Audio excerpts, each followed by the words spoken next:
Okay, is everybody seated? Okay, get comfortable because this is gonna be a long one. I've been watching the Polygamist, which at this point it should probably be called the Poltergeist because this man is demonic. It's only demonic activities that can get somebody to just act in all sorts of foolish, bastard, and rubbish ways. And for all of those that have been watching, I feel like collectively we are all being exposed to trauma that nobody asked for. Nobody asked for. So, this is not going to be a review of the show. I'm not gonna give away spoilers or anything like that. If you've not seen it, go ahead and see it. I am about to start episode 13, so I'm exactly halfway through the series. Exactly halfway through. And there are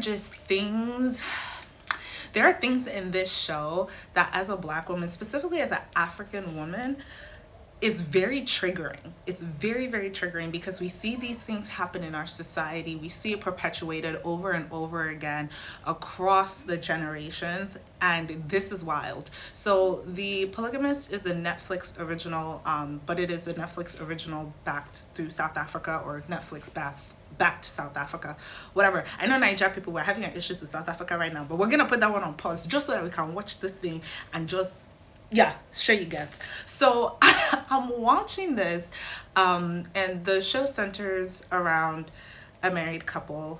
Seemingly from the outside looking in, everything is perfect, and pieces slowly but surely start to unravel. But I want to talk about one of them. I want to talk about the main characters and how this man is able to get away with some of the diabolical things that he has done. And I say diabolical because I do believe that yes, there's a layer of narcissism.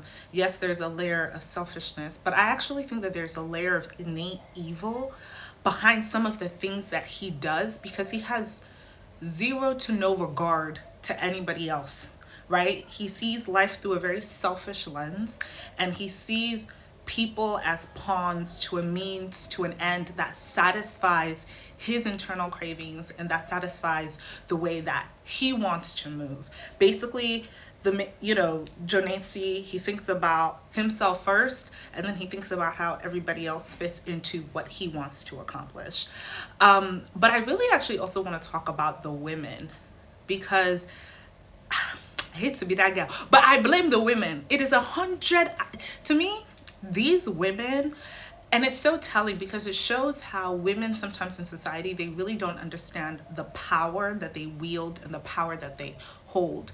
And Jonasi does a great job of not only making these women acknowledge themselves as victims, but he makes them acknowledge themselves as victims with limited to no options as to how to escape their victimhood. And that's a different type of mental manipulation.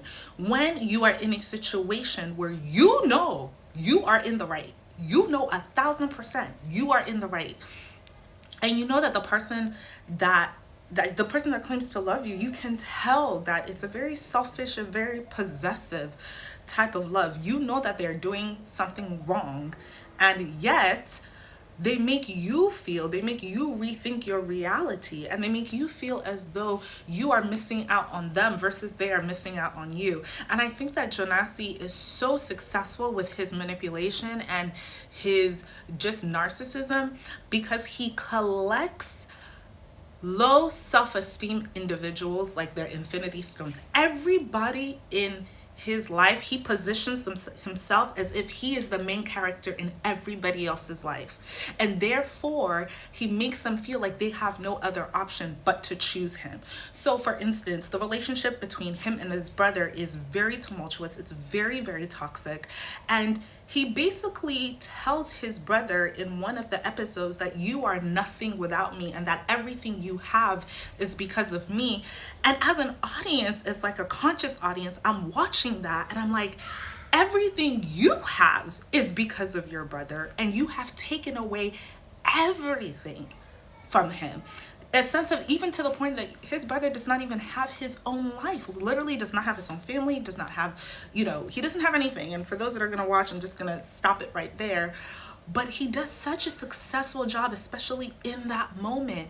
And then his brother ends up kind of basically apologizing to him And I'm just like, what type of mental jujitsu, what type of sorcery did this Jonasi man take each and every single one of your names to the shrine and have they put you guys on some type of altar? Because this is very spiritual and it doesn't make any sense.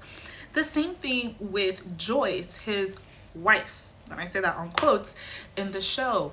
You can read the low self-esteem, and it's crazy because she has two different personas.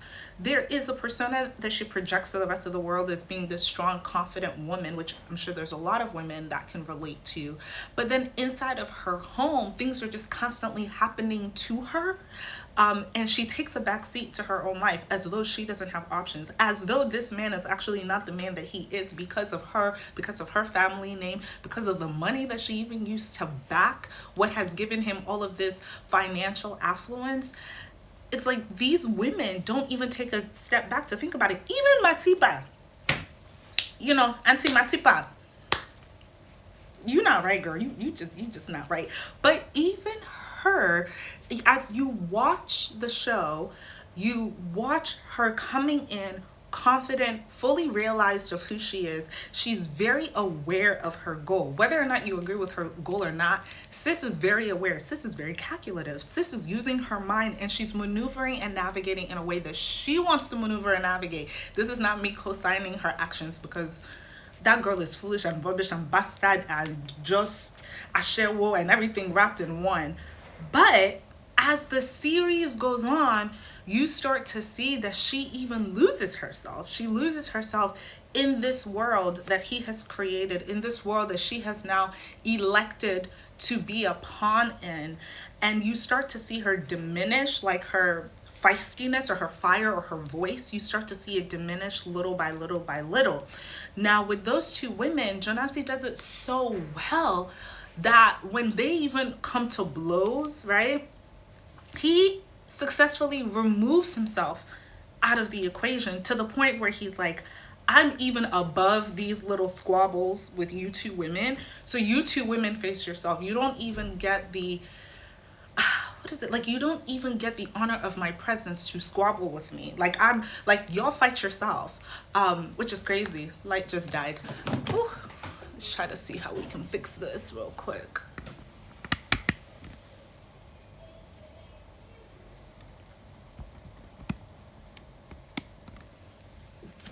Okay, and we're back. It's like, so he's telling these women, like, you don't even get the honor, the privilege, the anything to like talk to me. Y'all figure out yourself. Y'all figure it out. And to me, I'm just like, bruh, because there's no way after he did what he did that even if you women don't like each other, there's no way that you wouldn't even just tag team against that man and just want to cuckoo, like, ruin him. So I just feel like this show is such a clear depiction of what some women still go through in today, because they talk about the idea of like real marriage, traditional marriage, and you start to think that nobody in this 2026 in this real life would actually elect for that. And I think the show does a good way of dancing around it, because is it that the women are electing for that, or is it that the women have such blinders on that they feel like this is their only choice to have, whether it's the access to the man, to have access to the life, to keep their family together, to keep their reputation together. There's so many different motives. There's a lot of motives, but these women feel like they have very few options behind their motives, which is completely not true. Now, Sister Essie, because even that one your own, this to me is the ultimate pick-me energy, right? And I even think she's more pick-me than Joycey is, because with her situation and how she fits into this equation, she could have stopped all of this. She could have stopped this whole entire show. And to be quite honest, she made that man. For real, before even Joycey came in, Essie was the real backbone, okay? She a little thick, but she was the real backbone. She was the one that was really, really holding him down, and she held all the cards. She still holds all the cards. And at this point of the series, she is still moving in a victim mentality. She's also the woman that asks for the least from him, and she deserves the most. And I think, like, when you look at these parallels and you look at these dichotomies, that the more the woman gives, the less she feels she can receive, right? Like, Essie gave the most, she's asking for the least. Joyce is now next in giving, quote unquote, the most. She is in a state where she's quite indifferent. She gets to a stage where she's quite indifferent. And Matiba has given up nothing. And this girl's still asking for, well, she was still asking for everything a couple of episodes ago. But he's also broken her down. He's broken down all three of these relatively strong, intelligent women. And not just even the women, like I said, he's also broken down his brother as well. So I don't know, I'll give y'all my thoughts when it ends, but I think that there's so many lessons, and looking at it from my perspective as a woman, I think that your power and your voice should never elude you. No matter, I think a narcissist is very, very good at curating a specific world for the people around them. So when you tell them that as an individual in my world, you can only play in this box, and this box gives you so many options, and you put up the walls around them so high that they can't even think about other options, they can't even see other options, then they start to move in a place that is counterproductive to themselves, in a place that's not healthy. I mean, we should even talk about the health ramifications for what he's doing, from the emotional ramifications. I haven't even talked about the side characters and the children, and, you know, kind of that domino effect and how that's interfering. But this movie, it's definite, or this show rather, it's definitely something that I think women should see, because it's easy to look at it and look at the screen, because I did that the first couple episodes. I'm like, y'all girls are stupid. But then I really had to think about it, like, why are they making these choices? Why are they doing this?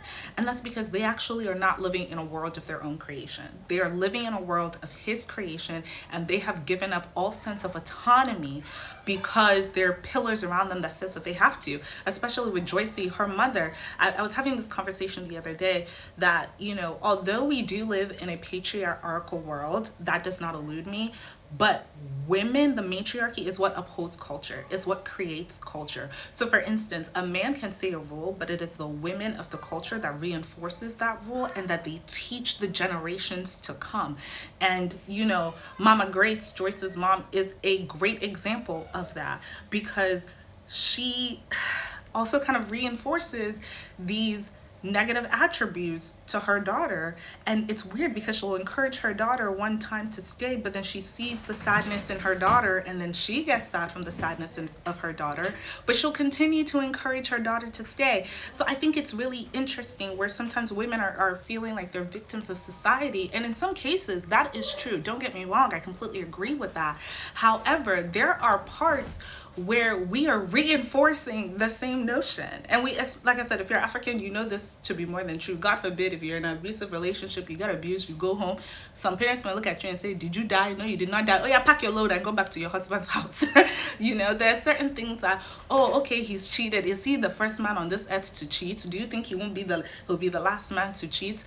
There's even something that says that cheating is inside the man's DNA. It's a part of our culture. We come from a polygamous culture. And that's my last point in this, where there are some cultures that are polygamous, and there are some religions that are polygamous. I think the issue, or not the issue, the point of that differs all of this is choice. Choice is that part, right? So when you're going into a polygamous household, you know that you're going into a polygamous household. You know that you're entering a polygamous situation, and you cut your cloth according to your size, and you know, that's what you have chosen. But I think new age way of excusing cheating is just having people fall into a polygamous situation. So then they start to call cheating polygamy, or open cheating, or accepted cheating. And they start to call that polygamy, and it's not. And there's actually a progression. I think the show does a really good job of showing that progression, because the first couple episodes I was like, oh, this should not be called polygamy, this should be called adultery. Okay, so then we escalated from adultery, and then we finally got to polygamy. But at this point, I don't even think that polygamy is enough. Like I said, I think that this thing needs to escalate. Maybe it should be called nymphomaniac or demonic. because that's more of the sphere that this is in. But I think when you talk about polygamy, that idea of consent and acceptance and knowing what you're getting into, the show also does a really good job of dancing around that. But I will give my final thoughts once I'm finally at episode 22 and let you guys know what I think. If you have not seen it, go ahead and see it. You'll find yourself rooting for some people sometime, and other times it's like, girl, tighten up, because it could never. It could never. It's not giving what you think it's giving. It's not. And that man is definitely not who he thinks he is. But yeah, comment below. I want to know what your thoughts are, if you've seen it, if you're planning on seeing it. And yeah.